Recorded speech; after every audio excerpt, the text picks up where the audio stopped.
अस्सलामु अलैकुम वरहमतुल्लाहि ताला वबरकातुहू। उम्मीद करता हूँ कि सभी हज़रात खैरियत से होंगे। आज हम आपके सामने एक ऐसी वीडियो लेकर के हाजिर हुए हैं जो अगर आप एक मरतबा सुनेंगे तो आप चूक जाएंगे। आप खुद यकीन नहीं कर पाएंगे कि ऐसा भी हो सकता है। वीडियो को छोड़ करके मत जाना, बिल्कुल ही मत छोड़ जाना वीडियो को, इसलिए कि वीडियो आपके लिए बहुत ख़ास होने वाली है और इस वीडियो से आपका फ़ायदा भी होने वाला है। फ़ायदा क्या होने वाला है?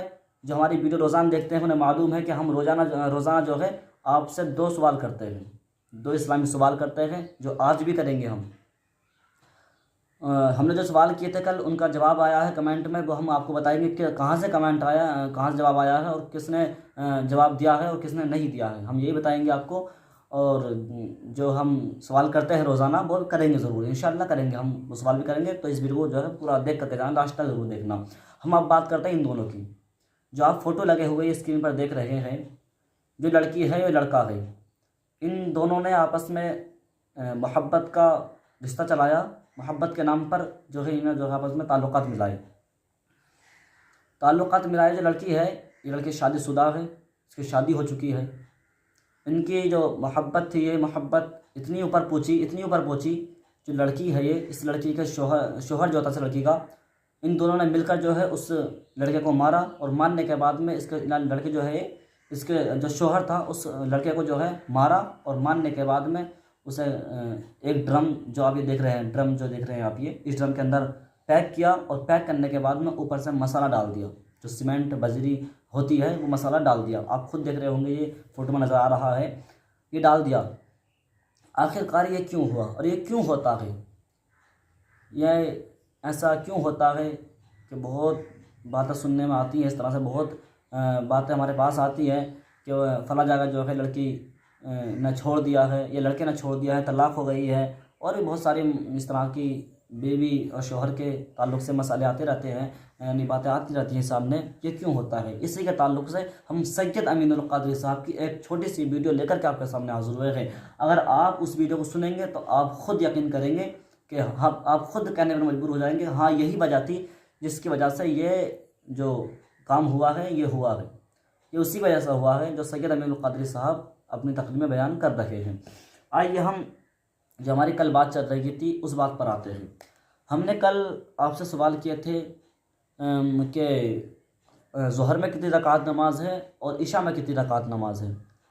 तो उसमें हमारे एक भाई हैं मोबीन अहमद इनका नाम है, इन्होंने कमेंट किया है, बताया है कि ज़ोहर में 12 रकात नमाज है और इशा में जो है 17 रकात नमाज है। इनका जवाब सही आया है। जो हमने परसों आपसे सवाल किए थे, हमने परसों पूछा था कि फजर में कितनी रकात नमाज है, फजर में कितनी रकात नमाज है और कितनी सुन्नत और कितने फ़र्ज़ हैं। तो हमारे एक भाई हैं संजर अली के नाम से, संजर अली इनका नाम है, इन्होंने बताया है कि फजर में 2 रकात सुन्नत है और 2 रकात फ़र्ज़ हैं।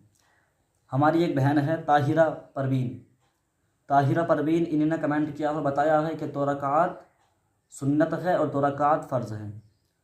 हमारे एक भाई हैं आमिर अंसारी, इन्होंने भी कमेंट किया और बताया है कि फ़जर में जो है 2 रकात सुन्नत है और 2 रकात फ़र्ज़ हैं। हमारे एक भाई हैं उवैस नाम है इनका, इन्होंने भी कमेंट किया और बताया है कि 2 रकात सुन्नत है और 2 रकात फ़र्ज़ है। हमारी एक बहन है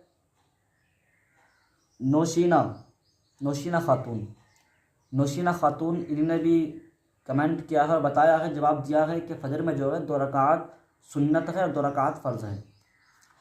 इन सभी भाइयों का जो जवाब आया है कमेंट, इन सभी भाइयों ने किया है, इनका सही जवाब आया है और सही इन्होंने बताया है कि फ़जर में जो है 2 रकात सुन्नत है और 2 ही रकात फ़र्ज़ है। फ़जर में 4 रकात नमाज है। हम आपसे अब 2 सवाल और करने वाले हैं जो आज हम करेंगे आपसे। हमारा आज का पहला सवाल ये रहेगा कि आप ये बताएं कि कुरान शरीफ में कितने पारे हैं, कुरान शरीफ में कितने पारे हैं। और हमारा दूसरा सवाल ये है कि कुरान शरीफ में कितने रुकू हैं, कुरान शरीफ में कितने पारे हैं, कुरान शरीफ में कितने रुकू हैं। आप इन दोनों सवालों का जवाब जो है कमेंट के जरिए से मुझ तक पहुँचा। उसके बाद बीवी शौहर का हक कैसे अदा करे, सिर्फ एक हदीस पाक मेरे आका अलैहिस्सलाम ने फरमाया कि अगर अल्लाह के अलावा किसी को सजदा करने की इजाजत होती तो मैं औरतों को हुक्म देता कि वो अपने शौहरों को सजदा करे, लेकिन अल्लाह के सिवा किसी को सजदा करने की इजाजत नहीं है। मेरे आका सल्लल्लाहु अलैहि वसल्लम ने फरमाया कि अगर किसी के शौहर के जिस्म में फोड़े निकल आए और उससे पीप बहने लगे और वो औरत उस पीप को अपनी जबान से चाट कर साफ करे, तो भी वो अपने शौहर का हक अदा नहीं कर सकती। हालांकि जबान से पीप को चाट कर साफ करने की इजाजत नहीं है, ये सिर्फ हुकूक की अहमियत बताने के लिए एक मिसाल दी गई है। जैसे मिसालें दी जाती है, मिसाल दी गई है कि शौहर के बदन के फोड़ों का पीप अगर औरत जबान से चाट चाट कर साफ करे तो भी वो अपने शौहर का हक अदा नहीं कर सकती। यहाँ पर उन औरतों को चाहिए कि हाथ की मेहंदी भी नहीं छूटती और औरतें शौहर की शिकायत लेकर अपने माँ बाप के घर पहुंच जाती है, अपनी बहनों को सास और ससुर और नंदों की शिकायत करने लगती है। अच्छी तरह याद रखना कि ये इस्लामी नुक्ता नजर नहीं है। हम दरअसल आखिरी बात कह के अपनी गुफ्तगू मुकम्मल कर दूं ताकि हम निकाह की तरफ बढ़ें। आज सबसे बड़ा मैटर ये है कि हम इज़्दवाजी जिंदगी सीरियल और फिल्मों को देखकर गुजार रहे हैं, इसलिए हमारे यहाँ तलाक की नौबत आ रही है। हम फिल्मों को और सीरियल को देखकर इज़्दवाजी जिंदगी न गुजारें, बल्कि हम मुस्तफा जाने रहमत की जिंदगी को पढ़कर अपनी इज़्दवाजी जिंदगी को गुजारें, तो इंशाअल्लाह कभी भी तलाक की नौबत नहीं आएगी।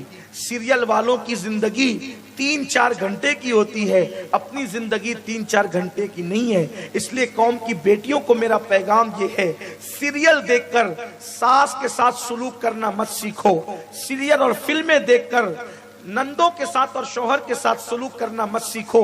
अगर सलूक करना सीखना है तो उम्मुल मोमिनीन आयशा को देख करके घरेलू जिंदगी सीखो, उम्मुल मोमिनीन हजरत खदीजा को देख करके घरेलू जिंदगी सीखो, उम्मुल मोमिनीन हजरत सफिया को देख करके घरेलू जिंदगी सीखो, उम्मुल मोमिनीन हजरत जवेरिया को देख करके अपनी घरेलू जिंदगी सीखो, उम्मुल मोमिनीन हजरत ज़ैनब और उम्मे सलमा को देख करके अपनी इज़्दवाजी जिंदगी का तरीका सीखो।